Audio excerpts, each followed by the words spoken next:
you my name, I'm going to tell you the reason why I started FufuNSauce. Okay, so the little girl in me, born and raised in Togo, West Africa, and moved to the U.S. at the age of 14 to the United States of America. And throughout being here in America, I had a lot of experiences with food that is of my culture, made from people from my culture, just not being available. The accessibility to food was very, very apparent here in the Midwest. So, growing, moving forward, my adult life started FufuNSauce. Hi, my name is Hansu, and I am the chef and founder of FufuNSauce. I started FufuNSauce because here in St. Louis, we noticed that there is a large gap in food diversity, particularly when it comes to nutrient-dense cultural cuisine. We've also noticed that the diaspora is lacking the connection to African culture and to our roots. And the third problem is that African restaurants, the only 3 here that are in St. Louis, are in various areas that are just not accessible. So, the solution to the problem for us was creating an authentic West African food truck that is going to be able to move around the city from community to community, assessing all these different areas that just don't have the exposure to authentic West African food. So, we, before starting the food truck, looked around to our competitors. And we called them really our dormant competitors because they're not a food truck. We are the only West African food truck in the city of St. Louis and in the state of Missouri.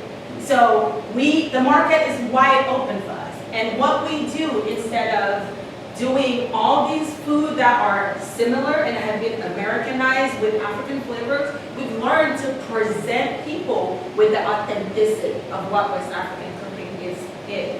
And for example, we use our fresh produce that we get either from farmers market or from local grocers, and we pair that with our African spices and products that we import directly from Africa. And that's how we keep the authenticity of the brand, and that's how we keep our food as good and as delicious and as fresh as it should be.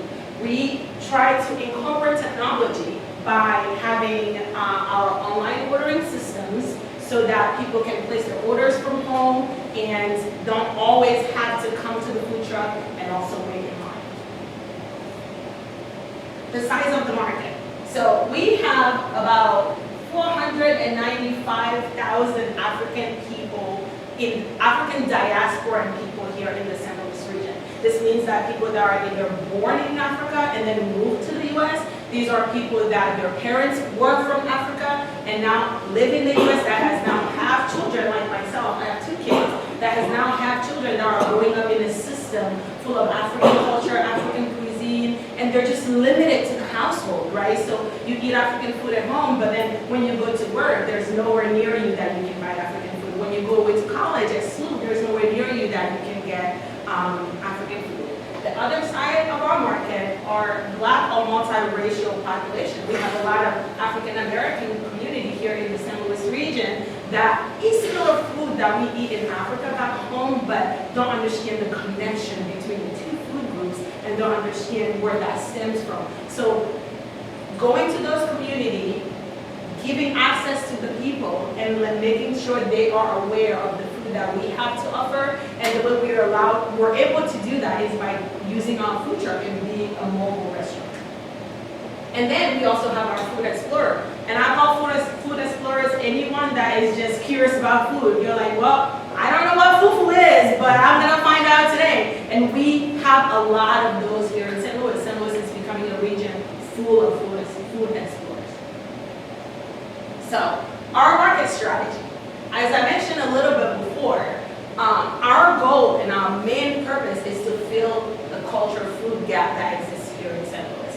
And the way we do that is by accessing neighborhoods with a lack of African cuisine. So if you've heard of our food truck or you've seen our food truck, we do events in Tower Grove Park, we do events in North City, we do events in downtown St. Louis, we do events in all of that. So making sure that we're assessing different communities with different demographic and to bring the accessibility to them.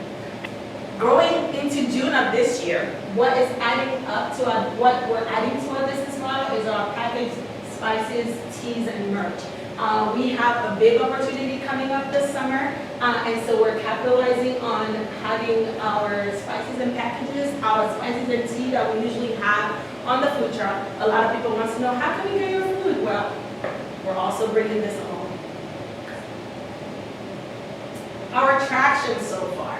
So we have a pretty big traction, and one of the biggest one that I want to mention is that starting next Monday, we're going to be showing PBS for the Great American Recipe. And so having this national media exposure is going to obviously add the publicity of people in St. Louis locally just knowing about our brand. But that's also exposure that we're going to be able to capitalize on when it comes to our packaged goods, like our teas and our spices and our curries that we have coming up. Now, FufuNSauce is going to be starting Monday a national brand on PBS and PBS Food for 8 episodes every Monday because of the Great American Recipe. So looking at other revenue streams coming out of that we can capitalize to level the brand's growth is something that we're really working on this summer.